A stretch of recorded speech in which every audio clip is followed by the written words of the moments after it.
Every day, we rise, challenging ourselves to work for what we believe in. At U.S. Border Patrol, protecting our borders is more than a job. It's a calling. Agents answer the call, working together to keep our country and communities safe. If you're ready for a new mission, join U.S. Border Patrol and go beyond. Learn more at cbp.gov/careers. Hi, I'm Scott Chesworth, and welcome to the Ancient World. Episode 11, The Rise of Assyria. Last episode, we focused on the Canaanite states in the aftermath of the Bronze Age collapse. This week, I wanted to focus on the former regional powerhouses and see how each confronted the challenges of the early first millennium BC. Let's start by looking at Egypt. After almost single-handedly acting as backstop to the entire Bronze Age collapse through Ramses III's legendary defeat of the Sea Peoples in the Nile Delta, victorious Egypt nevertheless found itself isolated from the Near East, and with its borders quickly reduced to those of its foundation 2,000 years before. Weak and under divided rule, Egyptians could only watch helplessly as their ancient society was threatened further by economic turbulence, worker unrest, and invasions by Libyans from the western desert. The death of Ramses XI in 1078 BC officially ended the 20th dynasty, but by then the unrivaled power and glory of the new kingdom already seemed very, very far away. In contrast with its more adaptable Canaanite contemporaries, battered Egypt retreated into itself, struggling mightily to maintain the illusion that the Bronze Age collapse represented nothing more than a temporary blip in the status quo. Egyptian pharaohs held on to their top-heavy palace structure and associated bureaucracy, as well as the ancient tradition of training court scribes to keep records in Egyptian hieroglyphics. In turning inward, the country missed out on many of the technological advancements adopted by its northern neighbors, including alphabetic scripts and iron weapons, and found itself behind the curve in subsequent developments. Before long, Egypt would fall to the status of a second or even third-rate power, unable to shape regional events or even defend its territory or ancient traditions against foreign invasion and influence. But we aren't quite there yet.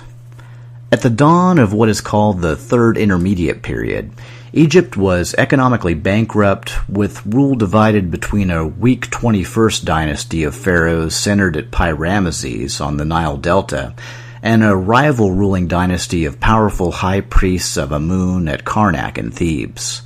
While nominally paying allegiance to the kings of the Delta, the high priests exercised effective control over the vast amount of Egyptian temple lands, ships, factories, and much else of value in the country, making them an independent power unto themselves. The priests also implemented a systematic mining of the royal tombs in the Valley of the Kings to fortify their treasury, another reflection of the desperate necessities of the time. Upon the death of Ramses XI, rule of Egypt was effectively split between Smendes, who quickly crowned himself Smendes I and married a daughter of Ramses XI for good measure, and the high priest Herihor. Under Smendes I, the capital of Lower Egypt was moved from Pi-Ramesses to Tanis, where it would remain under his 21st dynasty successors. Relations between the two power centers remained amicable.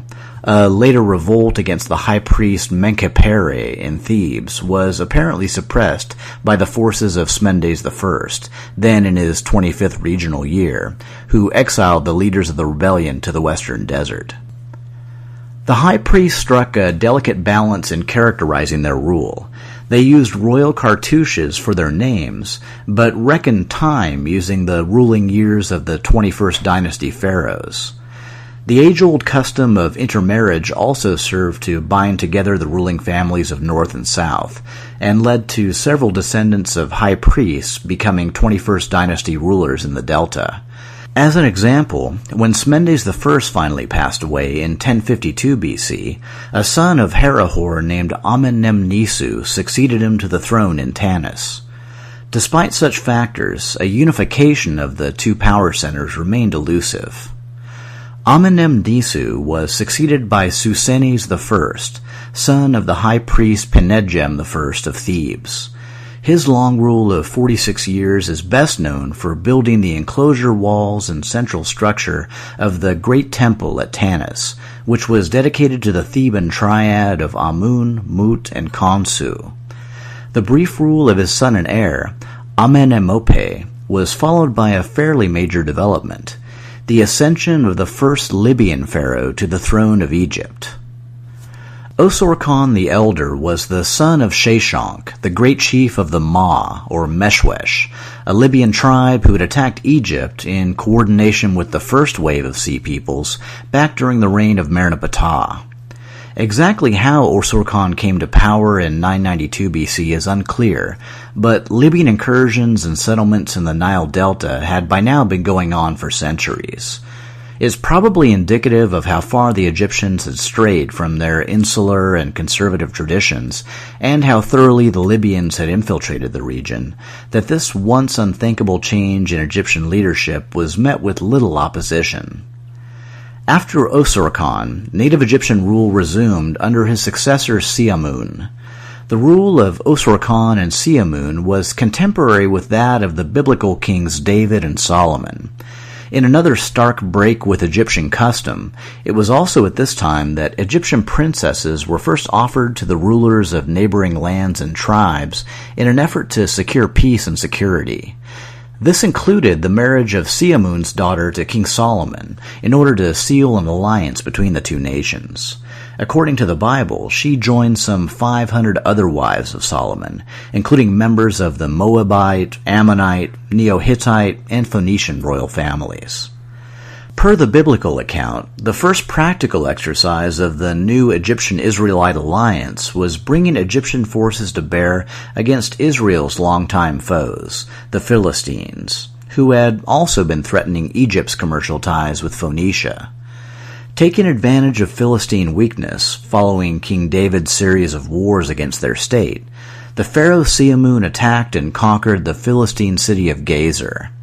Egypt then allowed Solomon to occupy Gezer, which was incorporated into ancient Israel. In addition to his diplomatic and military accomplishments, the pharaoh Siamun also initiated various construction projects at Tanis, Pi-Ramesses, Heliopolis, and Memphis over his nearly 20-year rule. His successor, another native Egyptian pharaoh named Shalmaneser II, apparently held the titles of both pharaoh and high priest of Amun concurrently, but what effect this had on the rival power centers is unknown, as is most everything else from his poorly documented 24-year rule. It would be left to the subsequent 22nd dynasty to complete the reunification of Egypt, with a novel twist. It would be accomplished under a line of Libyan pharaohs from the delta city of Bubastis. Sheshonq I, like his uncle Osorkon the Elder before him, was a powerful Libyan chief of the Ma or Meshwesh tribe, who had risen to the rank of commander-in-chief of the armies of Egypt. In 943 BC, he succeeded his father-in-law, Shalmaneser II, to the throne of Egypt, and quickly fortified his claim by adopting all the traditional pharaonic titles. Sheshonq then moved to consolidate dynastic control over all of Egypt, mainly through the use of marriage arrangements and critical appointments. He installed one of his sons, Eaput, as both governor of Lower Egypt and high priest of Amun at Thebes. A second, Jebta-af-Ankh, as third prophet of Amun, and a third, Nimlot, as military commander of Heracleopolis, an important garrison used to exert control over nearby Thebes. Sheshonq's efforts at consolidation and reunification would bear ample fruit, and the Bubastite dynasty he founded would rule Egypt for the next 200 years. With the internal security of his regime established, Sheshonq began to turn his attention to Egypt's former Near Eastern possessions. In 930 BC, the kingdoms of Judah and Israel, under Rehoboam and Jeroboam I respectively, were in conflict, and the peace treaty between Israel and Egypt had dissolved with the passing of both Solomon and Siamun. In the 18th year of his reign, Sheshonq, likely the biblical Shishak, led the armies of Egypt into Canaan. According to the biblical account, after laying siege to Jerusalem and Judah, Sheshonq was bought off by being offered all of Solomon's treasures, with the only exception being the Ark of the Covenant. Unless you believe the Indiana Jones version, in which case the Egyptians took that too, and buried it at Tanis, along with a cool Anubis statue and a bunch of snakes. Sheshonq next invaded the northern kingdom of Israel and drove Jeroboam I, a former protege of the pharaohs, into exile in Jordan. All that remained was to erect a victory stele at the farthest point of his conquest, the ancient city of Megiddo, scene of Thutmose III's victory of 500 years before, and return home in triumph. Egypt had not seen such a thoroughly successful campaign since the days of Ramesses III and his battles against the Sea Peoples, and the victory further consolidated the strength of the Bubastite dynasty. Inscriptions in the temples of Amun at Al-Hibba and Karnak, along with related archaeological discoveries, including the Megiddo victory stele, corroborate Sheshonq's victories over numerous cities in Canaan and Syria at this time, with the notable exception of Jerusalem, which is not referenced outside of the biblical account. Following Sheshonq's return to Egypt, Rehoboam retained kingship over Judah, now an Egyptian vassal state, and Jeroboam returned from exile to reclaim the throne of Israel. The two kingdoms spent much of the next decade engaged in border skirmishes with one another, with neither power claiming the upper hand.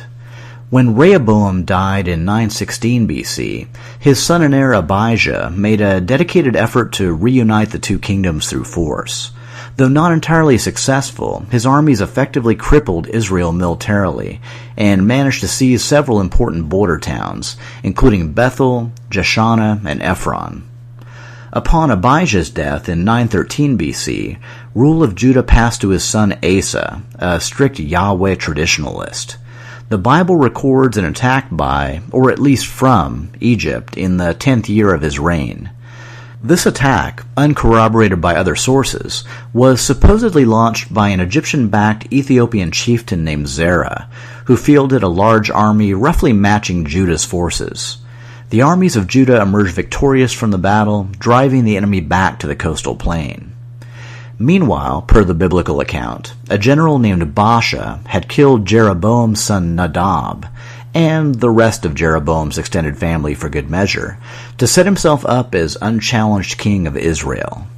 Conflict with Judah resumed, with Baasha making an alliance with King Ben-Hadad I of Aram Damascus to secure his northern border, then fortifying the Israelite town of Ramah, just north of Jerusalem, in an effort to choke off Judah's trade. King Asa of Judah managed to outmaneuver him, bribing King Ben-Hadad to break his treaty with Israel and launch attacks against Israelite cities in the north. The tactic worked, and Baasha was forced to withdraw Israelite forces from Ramah. The short rule of Baasha's son and heir Elah ended with his murder by the army, and the ensuing succession struggle finally ended in 880 BC with the ascension of the army general Omri to the throne of Israel. After decades of internal discord and external conflict, King Omri initiated both a stable ruling dynasty and a period of relative peace and even occasional cooperation with his southern neighbor, though both kingdoms continued to fortify themselves against one another. Under Omri, the capital of Israel was moved from Shechem, first to Tirzah and then to Samaria, where it would remain. Outside of biblical sources, Omri's name is found on a contemporary Moabite stele, as well as on the famous Black Obelisk of Assyria, and neighboring kingdoms apparently considered him to be the founder of the Kingdom of Israel, often referred to thereafter as the House of Omri. Upon Omri's death in 874 BC, the throne of Israel passed to his son, Ahab. Within a few years, Jehoshaphat also succeeded his father, Asa, as king of Judah. Both kings strove to maintain peaceful relations, with Jehoshaphat even marrying his son to Ahab's daughter. Relations with neighboring kingdoms were also fairly amicable during this period. Apparently, only Aram Damascus, under its new king Hadad-Ezer, continued to be viewed as a regional threat. Ahab himself married Jezebel. Yes, that Jezebel, who was the daughter of Ithobaal, the Phoenician king of Tyre. The heirs of the Tyrian king Hiram had been overthrown back in 920 BC, and kingship of Tyre had been usurped by 4 brothers, each of whom ruled in succession. In 878 BC, Ithobaal, a former priest of Astarte, had murdered Pheles, the last of these brothers, and taken control of Tyre. Under his rule, Tyre expanded its power on the mainland, formally consolidating Sidon and Tyre into a single kingdom and making all of Phoenicia its territory, as far north as Beirut and even a portion of Cyprus. Ithobaal also continued the expansion of Phoenician maritime trade and colonization initiated by his predecessors, a topic that we'll cover more fully in a later episode. By marrying Ithobaal's daughter Jezebel, King Ahab intended to further secure both his power base and Israel's economic prosperity. On the flip side, this alliance also resulted in the penetration of Phoenician influence and religious ideas into Israel. This effort was spearheaded by Jezebel, who was, after all, the daughter of a priest of Astarte, and saw nothing wrong with giving royal support and patronage to the temples of Baal. These developments led to a backlash by Yahweh traditionalists, such as the prophet Elijah, against the house of Omri. Returning to Egypt, following his victories in Canaan, Sheshonq I embarked on a major building campaign in both Karnak and in his home city of Bubastis on the eastern Nile Delta. Upon his death in 922 BC, he was succeeded by his son and heir Osorkon I, who continued his father's policies and ruled Egypt into the early 9th century BC.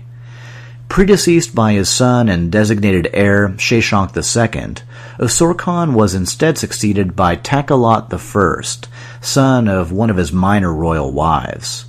Under Takalot I, no major monuments were constructed, and it appears that Egypt once again began to bifurcate into rival power centers, with his cousin Harsaese, high priest of Amun at Karnak, declaring himself king of both Upper Egypt and the western desert oases. When Takalot died in 872 BC, it was left to his son and successor, Osorkon II, to consolidate power again. Upon Harsaese's death in 860 BC, Osorkon II appointed one of his sons, Nimlot, as high priest of Amun at Karnak, and another son, Sheshonq, as high priest of Ptah at Memphis, thereby bringing the 2 major priesthoods of Egypt under his family's control. Once unity was restored, Osorkon II embarked upon another major building program, with construction taking place in Bubastis, Memphis, Tanis, Thebes, and Leontopolis. Now let's leave Egypt and Canaan for a bit and head over to the east to see how Babylonia and Assyria faced off against the brave new world of the first millennium BC. We left them both on pretty shaky ground. So shaky, in fact, that the 2 mortal enemies had even been forced into an alliance in an attempt to head off the massive waves of Aramaean invasions in the mid-11th century BC. While this effort was largely a failure, the nature of the outcome varied in each region. In Babylonia, the Aramaeans remained mostly in the countryside, eventually settling along the Tigris River, and didn't really pursue any kind of political power or dominance within the cities. They were joined in the area by another powerful tribe, the Chaldeans, who began to settle along the lower Euphrates, severing Babylonian access to ancient southern trade routes.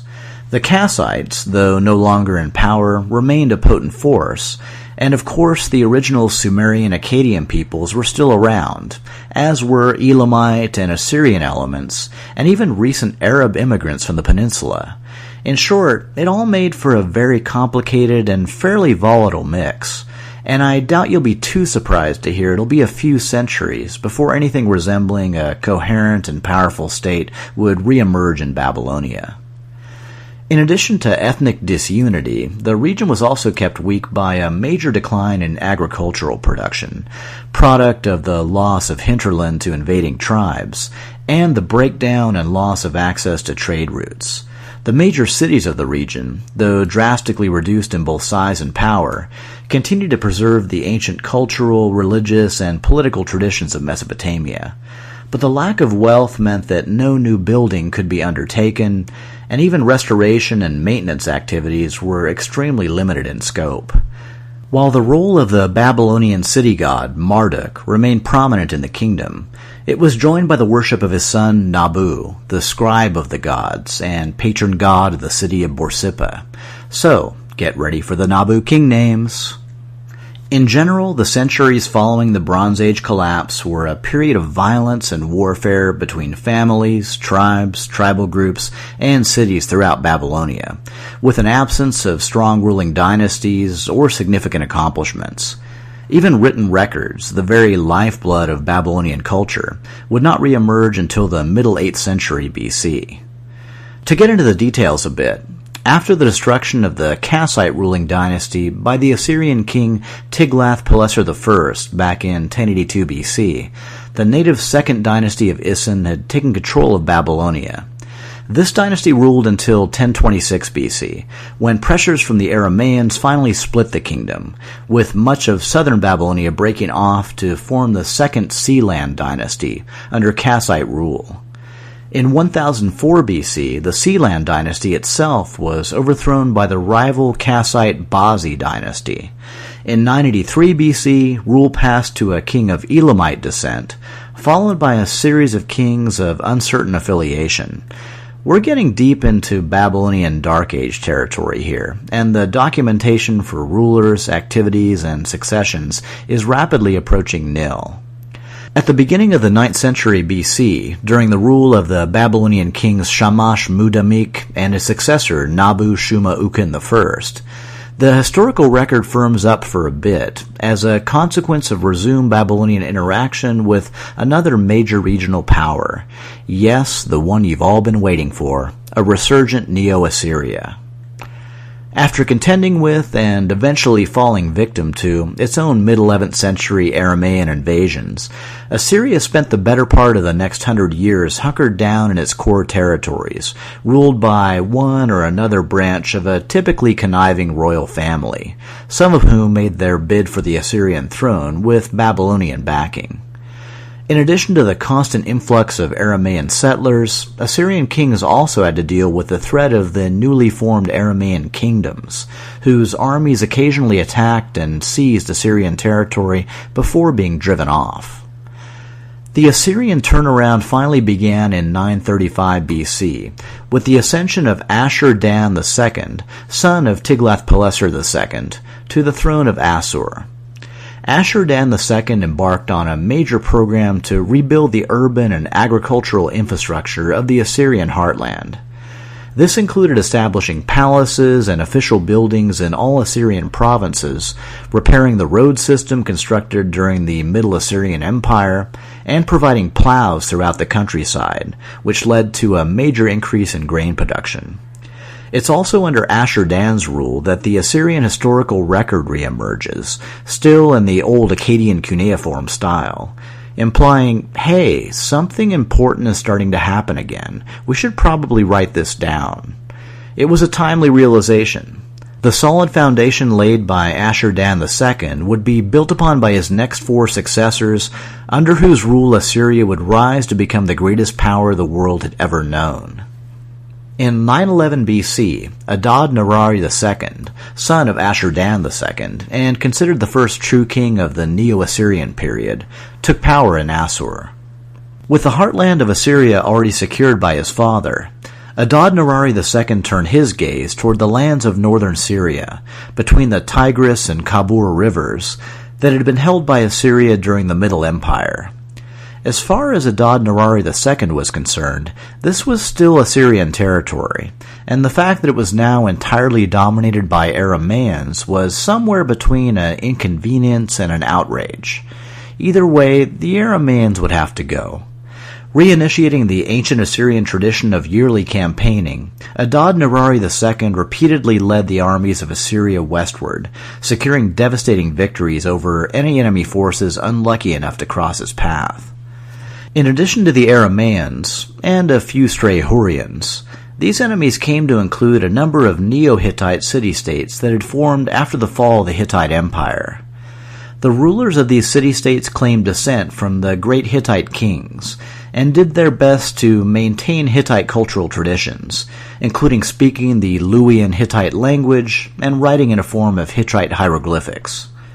Carchemish was one of the first Neo-Hittite kingdoms to emerge after the Bronze Age collapse. It was ruled by the heirs of a Hattusan prince and viceroy, and, for a time, controlled a vast region between the Euphrates and the Mediterranean.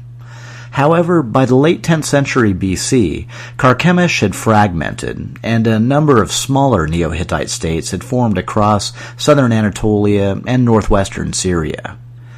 Like their Egyptian counterparts, the Neo-Hittites did their level best to pretend they were still living in the good old days, building cities with citadels, palaces, and temples surrounded by massive defensive walls.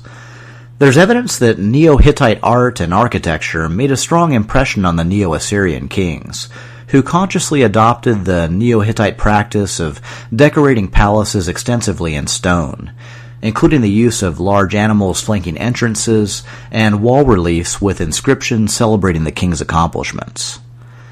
Where their Egyptian counterparts used gold mines and tomb robbing to fund their post-collapse party, at least for a while, the Neo-Hittites used their control over important trade routes, mining areas, and passages over the Euphrates.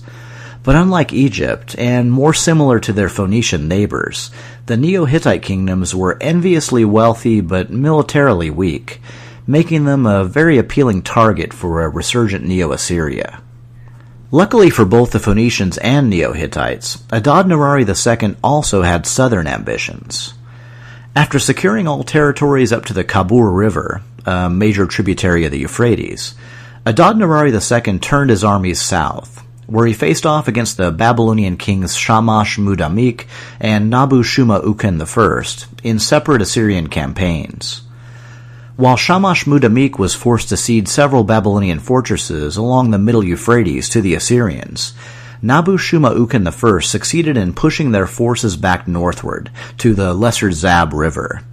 The military prowess of the latter Babylonian king earned Assyria's grudging respect, and relations between the two states became cordial in the aftermath of the conflict. In 891 BC, Tukulti-Ninurta II succeeded his father to the throne of Assur, its treasuries already swollen with wealth from the early Neo-Assyrian campaigns. Continuing in his father's footsteps, he consolidated recently won territories while also campaigning eastward into the Zagros Mountains. There, Neo-Assyrian forces first encountered and quickly subjugated the Persians and the Medes, Iranic peoples who had recently migrated into the region. Maybe it's just me, but I suspect we may be hearing more about these Persians sometime down the line. After a relatively short reign of 7 years, Tukulti-Ninurta II was succeeded by his son, Ashur-nasir-pal II, and now, as they say, things really got cooking. Under Ashur-nasir-pal II, Neo-Assyrian forces first campaigned northward as far as Nairi, a loose confederation of tribal states in the Armenian highland near Lake Van, including the soon-to-be important kingdom of Urartu. They then turned westward to conquer the Arameans and Neo-Hittites living between the Kabur and Euphrates rivers. To give a little insight into the Neo-Assyrian way of war and conquest, contrary to the standard picture, the Assyrian army seldom engaged in large battles in the open field. Their real weapon, one that they eventually honed to near perfection, was terror. Major cities would be approached with massive forces, surrender demanded, and if refused, other nearby cities and villages that presented easy targets would be attacked. Conquered peoples were severely, brutally punished as examples, tortured, raped, beheaded, and flayed, and with their corpses, heads, and skins publicly displayed. Houses were demolished, fields sown with salt, orchards chopped down. If the target city still held out, then, and only then, would the Assyrians besiege it, an expensive and time-consuming endeavor that was used only selectively. If the siege was successful, and it often was, the city was then completely destroyed, the people tortured, mutilated, killed, or enslaved, according to the king's pleasure. The lesson was clear: surrender immediately or face complete, horrific destruction. Even surrender, of course, was only submitting to the casual brutality of Neo-Assyrian rule, as captive peoples were exploited mercilessly for their labor and their wealth.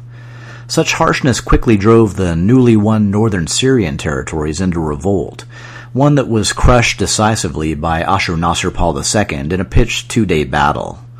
On the monumental inscription of the conflict, he boasts, "Their men young and old I took prisoners. Of some I cut off their feet and hands. Of others I cut off their ears, noses, and lips. Of the young men's ears I made a heap. Of the old men's heads I made a martinet. I exposed their heads as a trophy in front of their city.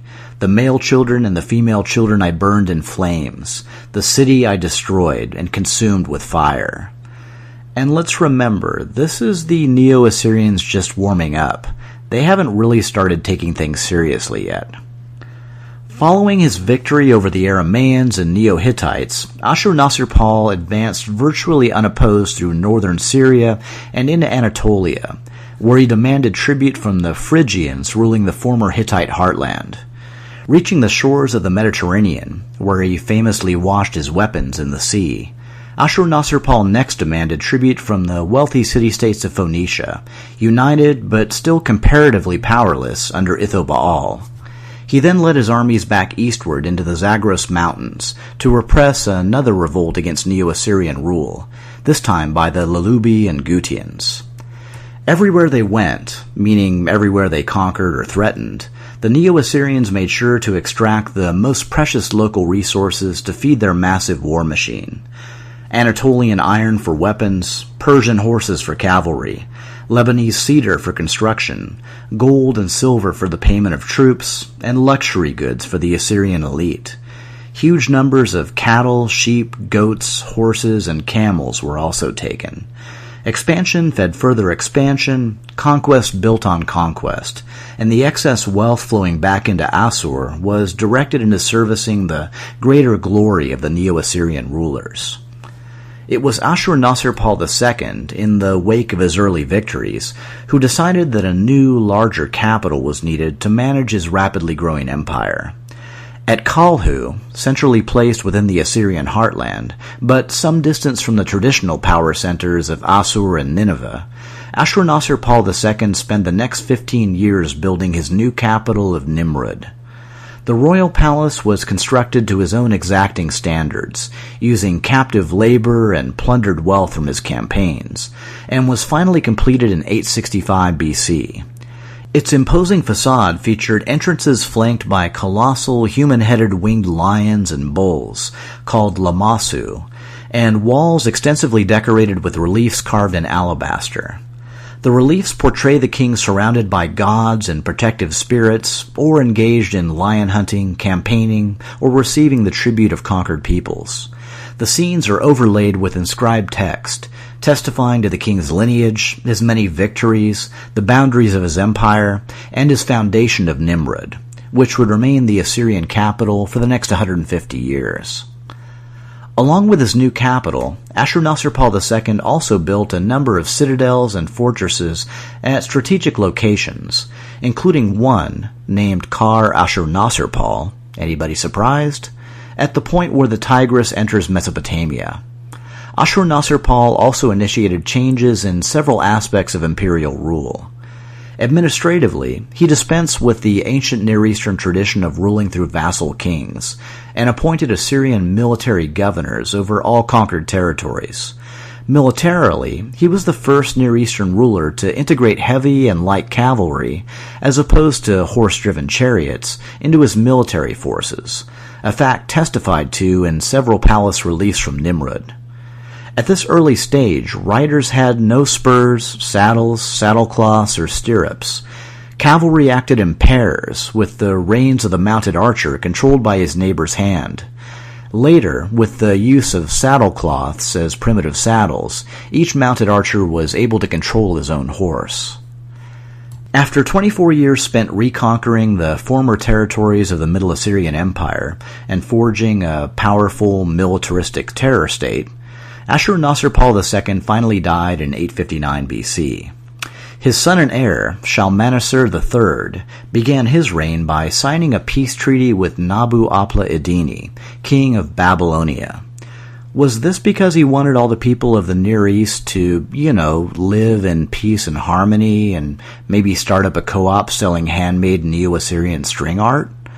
Sadly, no. It was, you guessed it, to secure his southern flank, while he and his army of 50,000 soldiers made a committed push southwestward into the Aramean heartland. To their credit, upon hearing the news, the new bite-sized Iron Age mini-kingdoms of Syria and Canaan did not immediately wet themselves and start sprinting for the sea, which would have been entirely defensible behavior, by the way. No, instead, they did something fairly remarkable. They actually banded together in defiance of the Neo-Assyrian threat, and met it head-on at the city of Qarqar on the Orontes River.